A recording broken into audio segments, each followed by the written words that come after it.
ওদালগুৰি গাঁও হ'ল ইকৰাবাৰী।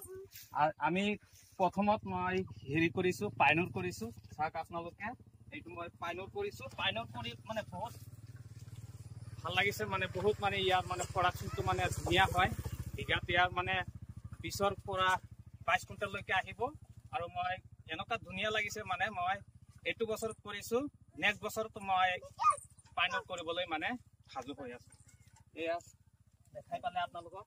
আৰু যিবিলাক আমাৰ ওচৰে পাঁজৰে খেতিয়ক আছে সকলোলৈ মই আহ্বান কৰি আছোঁ, যাতে আপোনালোকে এই পাইনৰ বিধানটো যে কৰে। এয়া চাওক, ইয়াৰ মানে হেৰি এটা আছে, লাইন বিলাক ইয়াত দেখা পাই আছো আমি 18টা আছে লাইন। আৰু যিবিলাক মানে বাকীবোৰ মাকৈ আছে 14টা, হায়েষ্ট 16টা, ইয়াৰ আছে আপোনাৰ 18টা। চাওক, ইয়াৰ গৰিও মজবুত হয়, শিপাবিলাকো মানে একদম মানে আঙুলিৰ নিচিনা ডাঙৰ ডাঙৰ।